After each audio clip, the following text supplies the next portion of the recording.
Hey friends, today I want to talk to you guys about my tips for succeeding in college. So let's just jump into it.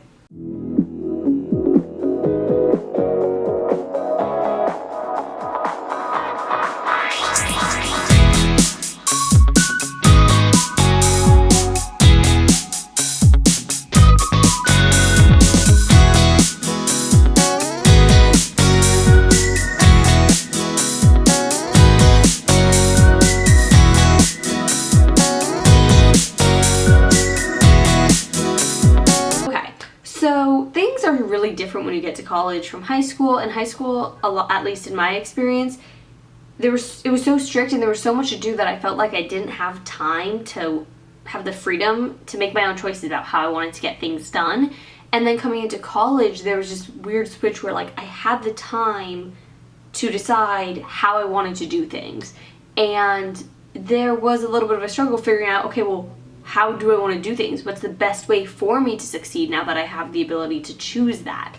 So I just wanted to talk to you guys about that. So the first thing that is overarching, it's going to cover all of this, but I feel like I want to say it separately now, is find your own way to do it. And, sometimes that takes a lot of just trying different things. And, you see things just from doing them before, seeing friends do certain ways, do things certain ways. From Tumblr or Twitter. Figure out what's going to be your best way to succeed with the different things you do. So for example, I am not going to succeed if I study for a math test a week in advance. Won't remember anything. It will be a huge waste of my time. So when I still have to take math classes, luckily I'm done with that. But when I did, I would study the day of the test before my exam. So because I was in college, I could actually study literally directly before my class started, and that would work really, really well for me. I got A's both semesters with that. So finding your own way, working, with these tips in your own way, what's going to succeed for you personally. So jumping off of that, let's start with talking about your schedule. In college, you're not, there are certain classes that are required, but there's a lot more freedom of like what way to take a class. So sometimes, you have to take stats or you have to take this, but for the most part, you just have to fill some sort of requirement in a class that will work with that. So you're able to choose what kind of classes you want more, but you also get to choose when to take those classes. In high school, it's usually, okay, here are your hours and we're going to figure out how to fill them for you. You just tell us which classes we're going to put in. In college, you can say, I am a morning person. I will be in my first class at 8 a.m. and I will be done by noon, and that's all. For some people, I don't want to wake up before 1 p.m. My first class can be at 2. I will be there until 6. I don't know, just depends on the person. Figure out what that is. Do you want back-to-back classes? Do you have time for back-to-back classes? How big is your campus? I can't have one class on one end of campus and another at the other end with 15 minutes apart. I don't know if I'll make it. So take all of that into account, and then again, when you want your classes to be. Are you going to be somebody who wants a 2-3 hour break between classes? Can you go back to your dorm between, or do you have to find somewhere on campus, and are you okay with that?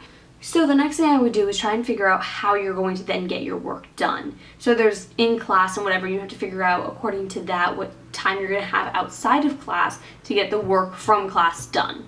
For some people, they want to just, as soon as class is over, get all their homework done, be set with it. Some people will have a free day of the week and they'll do all their work that day. Just depends. Some people will go out all day and then the last thing they do in the day is their homework. Again, I'm going to say this a million times. Find your own way to do it.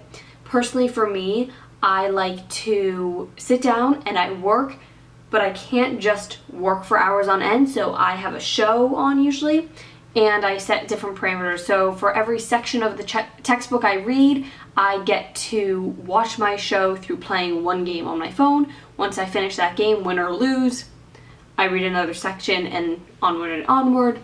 So the next thing I want to talk about is just do the work. Don't try and get out of certain things. Don't try and just take the test without reading the chapter or all that kind of stuff. Yes, it's possible to get through without it, but I find that it's so much more stressful and it's a lot easier and takes kind of less time if I just do the work assigned and then be done with it, rather than trying to like find backhand ways to succeed in class without doing the thing that's necessary to succeed. Like if I'm gonna pay for college, I'm gonna get, you know, everything out of it. So just do the work. Don't try and like skip out of doing the stuff that's necessary. On that note though, try to find ways to work smarter, not harder. Reach out to professors when you need help. A lot of them want you to succeed. They want to see you doing well. Sometimes you're gonna have teachers that are just annoying and don't want to help you, which is just their own thing. But for the most part, your professors want to help you. They want to see you succeed. So if you can just shoot them an email, run into their office hours. I had one professor where I kept getting, you know, not bad grades on essays, but not as good as I was expecting. So I went in and talked to him, and all that it was that I was writing from an English major perspective where he wanted more of a historical point of view, and all I needed to do was just a little thing, and I think I got 100 on the next essay. So talk to your professors. A lot of the times they're really happy to help you. Plan ahead. You know, I don't have it right here, but I've talked about it 100 times. I have my Erin Condren, any kind of calendar will do. Just write everything down. Don't get like blindsided by assignments you forgot about. Keep up with everything. Plan for when you're going to do certain things. My whiteboard broke that I used to do my to-do list on, so I'm doing it on my phone now. I actually kind of like it better because I can just like check things off, and it's really nice and fun, and it'll move it down to the bottom. And so, you know, just find ways to kind of keep yourself organized, and in whatever way that means to you. For some people, organized doesn't look neat, but as long as it works for you, that's all that matters. I also have this on the wall weekly calendar, and I have something else. Oh, daily, weekly, yearly. And that just helps me kind of feel on top of everything that I have to do and not feel overwhelmed by all the different stuff, and again, get blindsided by dates I forgot about. And once you kind of plan, a lot of times you can get things done a lot earlier, and then you don't feel like this stress of like, oh my god, I have so much to do, this is due then, this is due then, this is due then, and you can kind of just, to the best of your ability, do things early and get it out of your way. And then the last thing is just go to your advisor, keep up with what you need to get done, classes you need to take, all that kind of stuff. Listen, sometimes they ain't doing it right and you end up screwed over, but do the best you can. Go to your advisor, talk to them, figure out what you need to do, figure out your next steps. You know, think ahead for after college. Do you want to do grad school? Do you want to go straight into a job? What kind of job? And just kind of planning is a big part of this, is just knowing where you want to go, and the success during college leads to the success there. And if you have this vision for what you want to do, it's a lot easier to work hard now to get to it. And even the vision doesn't have to be a job. It could just be, I want to not be stressed all the time. What can I do to get there? Okay, so I think that is all that I have for you guys today. I know this was a little all over the place. Bear with me. I'm working on getting better at it, but I'll get there. It's just not going to be today. So I hope that you guys enjoyed this video. I will see you guys in the next one. Let me know your favorite tips for college success in the comment section, and I'll see you guys in the next video. Bye.